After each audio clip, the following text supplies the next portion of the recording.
मित्रांनो, पिंकीचा विजय असो या मालिकेच्या आजच्या भागामध्ये सुशीला अंगावर घोंगडी घेऊन आता किचनमध्ये येते।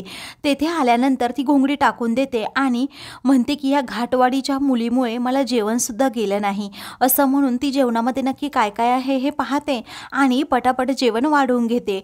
पूर्ण ताट भरून ती जेवण घेते। तर आता ती म्हणते की माझ्या छबीच्या हातची भाजी खरंच खूप टेस्टी असते। तर आता सुशीला पटापट खाऊ लागते। मध्येच तिला ठसका येत असतो। ती म्हणते की भाजी थंड आहे पण टेस्टी आहे। तर आता ठसका लागल्यावर ती स्वतःशीच म्हणते, अगं सुशीले जरा हळू खा। तर आता दुसरीकडे पिंकीला अजिबात झोप येत नसते। तेव्हा नीरी म्हणते, काय ग दिदे, तुला दाजींची आठवण येते की काय? मी जाऊ का मितालीच्या रूममध्ये? मग दाजी इकडे येतील। तेव्हा पिंकी म्हणते, तसं काही नाही ग। त्यानंतर पिंकी उठते आणि म्हणते, अगं दाजींचं काही नाही, पण माझ्यामुळे सासूबाईंनी काही खाल्लं पिल्लं नाही। आता त्यांना काही खाल्लं नाही तर झोप तरी लागेल का? तूच सांग बरं। नीरी म्हणते, एवढा नको विचार करूस। पिंकी म्हणते, बिचाऱ्या तशाच झोपल्या असतील, मग मी काय करू? दुसरीकडे सुशीला ही खूप पटपट खात असते। काही वेळाने आता तेथे चित्रा येते। तर सुशीलाला खूप ठसका लागत असतो। ती पटकन पाणी पिते। तेवढ्यातच चित्रा म्हणते, काय मग सासूबाई? चित्राला समजलेलं असतं की ही जेवणासाठीच इकडे आली आहे। तेव्हा आता सुशीला खूपच गडबडते। तिला काय करावं सुचत नाही। तिच्या हातातून एक भांडं देखील खाली पडतं। तेव्हा त्याचा आवाज ऐकून इकडे पिंकी नीरीला म्हणते, अगं पाहिलं ना, किचनमध्ये कुणीतरी आहे असं वाटतंय, मी जाऊन पाहून येऊ का? तेव्हा नीरी म्हणते, जाऊ दे ग, मांजर असेल, नको जाऊ, घे झोपून। ते चित्र आल्यामुळे सुशीलाची पार तप होते। आता चित्रा बरोबर सुशीलाला म्हणते, मग उपाशी पोटी तुम्हाला ढेकर येतायत वाटतं। तेव्हा आता सुशीला एकदम शांत होऊन जाते। तर मोठ्याने चित्रा म्हणते, आई साहेब, हो काय झालं? तेव्हा सुशीला म्हणते, अगं जरा हळू बोल। तेव्हा आता चित्रा मुद्दामच म्हणते, काय झालं का मग जेवण करून? हाना हाना, मी आहे, मी कुणाला नाही सांगणार, हाना। असं म्हणून आता ती सुशीलाची चांगलीच गंमत करते। सुशीला म्हणते, काय म्हणते ग हाना हाना, मी कुठे जेवले नाही अजून। तर पुढे ती विचारते की मग ताट कुणाचं आहे? तेव्हा सुशीला म्हणते, माझं नाही आहे। मग चित्रा म्हणते की मला असं वाटते मांजर आली असेल आणि तिने भसाभसा खाल्लं असेल आणि मग हे खरकट ताट तसंच ठेवलं असेल, पण हे ताट वगैरे तुम्ही स्वच्छ करा हा सासूबाई। तर सुशीला म्हणते, जास्त बोलू नकोस, तू कशाला आली होती? तेव्हा घशाला कोरड पडली होती ना, रूममध्ये पाणी घेऊन जायचीच राहिले मी, असं म्हणून ती आता पाणी घेते। आता चित्रा पाणी पिते तोपर्यंत सुशीला पटकन मागे वळून एक घास खाते। तेव्हा चित्रा म्हणते की आई साहेब, तर सुशीलाची आता पूर्णपणे कोंडी होती। तिला काय बोलावं हे सुचत नाही। तर सुशीला इशाऱ्यानेच तिला तेथून जायला सांगते। तर चित्रा जाता जाता म्हणते, झुरळ होतील, ताट घासून ठेवा नीट, म्हणून ती आता तेथून जाते। तेव्हा सुशीला पार रडायचीच बाकी राहते। सुशीला तिचं ताट धुते आणि ग्लास पण। आता ताट पुसत असताना तेवढ्यातच तिच्या हातून ते ताट पडतं। तेव्हा खूप मोठा आवाज येतो, परंतु चलाकीने सुशीला पुन्हा ते ताट उचलते। त्यातच आता पिंकी तेथे येते आणि लाईट्स ऑन करून पाहते तर समोर सुशीला असते। तेव्हा सासूबाई, तुम्ही इथे काय करताय, असं आता पिंकी विचारते। तेव्हा सुशीला म्हणते, काय म्हणजे? माझं किचन आहे, मी काहीही करेल आणि इथे मी पाणी प्यायला आले होते। तेव्हा पिंकी म्हणते, मग काय, ताट हातात घेऊन पाणी पिणार होतात का, की ताटात पाणी पिणार होतात? तेव्हा आता सुशीला म्हणते, जास्त प्रश्न विचारू नको। तर पिंकी म्हणते, सासूबाई असं कुठे असतं का? तुम्ही जेवला नाहीत, तुमच्या पोटात आता इकडे तिकडे उंदीर चालत असतील। तेव्हा आता सुशीला म्हणते, काही पण बोलू नको। तेवढ्यातच आता युवराज देखील तेथे येतो। तर पिंकी म्हणत असते, सासूबाई प्लीज जेवण करा ना। तर सुशीला नाहीच म्हणत असते। ते पाहून युवराजला पिंकी म्हणते, हो सासूबाईंना सांगा ना जेवण करायला। तर सुशीला आता खूप घाबरते आणि म्हणते, डबल जेवण दिलं तर काही खरं नाही, आता माझं पोट पूर्णपणे भरलंय, पार पोट फुटायची वेळ आली आहे। आता युवराज म्हणतो, अहो सरपंचीनबाई, पटकन ताट वाढून आणा, आईसाहेब जेवल्या नाहीत ना, मी स्वतःच्या हाताने भरवतोच आज। तेव्हा पिंकी आता हसते आणि सुशीलाची खोड मोडण्यासाठी, तिची खोड जिरवण्यासाठी बरोबर जास्त ताट वाढून आणते आणि सुशीलाकडे पाहून हसते। तर युवराज आता पिंकीकडे पाहतो, पण पिंकी आपली गप्प बसते। तर पुढे आता युवराज हा सुशीलाला घास भरवत असतो। सुशीला म्हणत असते की नको अरे युवराज, मला आता एवढं रात्रीचं जेवण जाणार नाही। पण युवराज आता ऐकायला तयार नसतो। तो म्हणतो, आई साहेब, मला माहिती आहे तुम्ही जर उपाशी राहिला तर तुम्हाला झोप येणार नाही, उगीच आजारी पडशाल। तर आता एक घास खाऊन होत नाही तोपर्यंत युवराज आता तिला दुसराही घास भरवतो।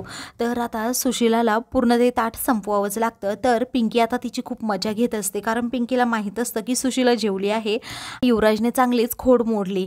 तर आता रागातच सुशीला जरा पिंकीकडे पाहू लागते। तर तर पिंकी आता हसतच तिच्याकडे पाहते. नंतर आता सुशीला तिथून जाते. तेव्हा आता युवराज म्हणतो की काय जा मग तुम्ही तुमच्या बहिणीच्या रूममध्ये झोपायला. तेव्हा पांढऱ्या पालीच्या रूममध्ये तुम्हाला झोप येते ना असं पिंकी विचारते. तेव्हा युवराज म्हणतो तुम्हाला काय करायचं आहे, बायको आहे का शिक्षा आहे काय माहीत, असं म्हणून तेथेच तो सोफ्यावर बसतो आणि तेथेच झोपून घेतो. तर आता पिंकीकडे तो पाहत नाही आणि बोलत नाही. म्हणून पिंकी आता म्हणते की धनी खुश तर कारभारी खुश. आता यांचा मूड ठीक होण्यासाठी काहीतरी करायला हवं. ती युवराजला म्हणते हो मच्छर तुमच्या अंगावर इथे रोमांस करतील, तुम्हाला आवडेल का मच्छरांबरोबर केलेला रोमांस. तेव्हा युवराज म्हणतो निघा तुम्ही इथून, मला एवढी मोठी शिक्षा देत आहे का. तर आता दुसरीकडे धनंजय रूममध्ये जाण्याचा प्रयत्न करतो. तर छबी त्याला दारातच अडवते आणि दार लावून घेण्याचा प्रयत्न करते. तर धनंजय म्हणतो छबी अगं मला माफ कर, माझ्या चुकीची शिक्षा तू मला देऊ शकतेस, पण एवढी मोठी शिक्षा देऊ नकोस, अगं तुझ्यापासून मला वेगळं करू नकोस.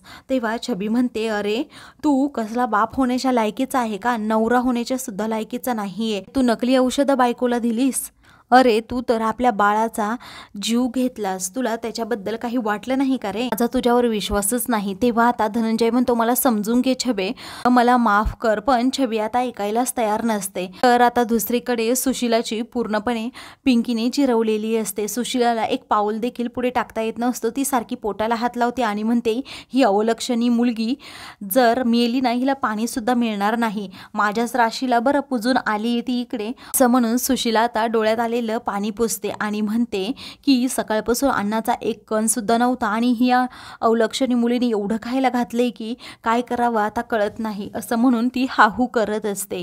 तर आता ती स्वतःला समजावते की जरा शांत राहायला हवं, नाहीतर सगळं भांडं फुटेल. दुसरीकडे आता धनंजय छबीला म्हणतो अगं माझ्याकडून झाली चूक, पण मी हे सगळं माझ्या मनाने केलंच नाही. तेव्हा ती म्हणते अरे नालायका, तुला आपल्या बाळाचा जीव घेताना सुद्धा काही वाटलं नाही का, असं म्हणून ती त्याच्या तोंडावर दार बंद करते, त्याला बाहेर काढते. तेव्हा आता मी सगळं हे बापूसाहेबांच्या सांगण्यावरून केलंय, त्यामुळे तू मला एकट्याला दोष देऊ नको, असं धनंजय म्हणतो. छबी पुन्हा दार उघडते आणि म्हणते बाकीचं बरं समजतं रे तुला, आणि तुझी अक्कल काही गहाण ठेवली होती का तेव्हा, आणि बापूसाहेबांचं नाव घ्यायचं नाही, मी दोघांनाही कधी उभ्या आयुष्यात माफ करणार नाही. तेव्हा आता धनंजय म्हणतो मला खरंच माहीत नव्हतं तू त्या मेडिकल कॅम्पमध्ये येणार होतीस. तेव्हा आता लगेच छबी ते रेकॉर्डिंग दाखवते. तेव्हा धनंजयला घामच फुटतो. सुशीला अजूनही पोट धरून बसलेली असते. तेवढ्यातच तिला आता छबीचा आणि धनंजयचा आवाज येतो. तेव्हा छबी म्हणते अरे एक वेळी तू मला काही केलं असताना काही वाटलं नसतं, परंतु पिंकीबरोबर जे काही वागलाय ना त्याला मी कधीच माफ करू शकत नाही. हा धनंजय आता छबीच्या पाया पडतो. तर इकडे सुशीला कान टवकारून सगळं त्या दोघांचं बोलणं ऐकू लागते. तर इकडे धनंजय आता छबीला म्हणतो की अगं छबे मी पिंकीची माफी मागायला तयार आहे, तुला माहिती आहे ना बापूसाहेब कसे आहेत ते, अगं त्यांच्या पार्टीमध्ये जर मी नसतो तर मग त्यांनी मला मारून टाकलं असतं, जीवे मारण्याची धमकी दिली असती, मग मी काय करायचं, तुला सोडून मी कुठे जाऊ. तेव्हा आता छबी त्याच्यावर अजूनही विश्वास ठेवत नाही. तर धनंजय म्हणतो प्लीज छबे अगं एकदाच विश्वास ठेव माझ्यावर. तर आता पिंकीने तुला माफ केलं तर पाहू उद्याचं उद्या काय करायचं, असं म्हणून छबी त्याला रूम बाहेर जायला सांगते. तर आता इकडे सुशीलाला समजतं की धनंजय पिंकीच्या पार्टीत गेलाय. तेव्हा ती थक्क होऊन त्याच्याकडे पाहतच राहते. मित्रांनो आता पुढील भागामध्ये युवराज हा शांत झोपलेला असतो. पिंकी खूप छान तयार होऊन तेथे येते, नवीन साडी नेसते आणि पायामध्ये घुंगरं बांधत युवराज समोर येऊन ती घुंगरं वाजवते. तेव्हा युवराज त्या आवाजाने उठतो आणि पिंकीला जाऊन मिठी मारतो. दोघेही अगदी रोमॅन्टिक होतात. मग त्यानंतर ते दोघेही बाहेर जातात, रोमॅन्टिक होत तिथे डान्स करतात. दुसऱ्या दिवशी एक फुलांचा बुके येतो, त्यामध्ये एक पत्र सुद्धा लिहिलेलं असतं. आता कुणीतरी दारात टाकतं. तेवढ्यातच तेथे आता सुशीला येते आणि म्हणते कुणी पार्सल मागवलं होतं का. तेव्हा छबी ते पार्सल उचलते आणि कॉंग्रॅच्युलेशन्स पिऊ आणि जे जे असं त्यावर लिहिलेलं असतं. तर आता पिंकीला प्रश्न पडतो नक्की हे कोण असेल. अशाच मालिकेंचे पुढील भाग पाहण्यासाठी चॅनलला सबस्क्राईब करा.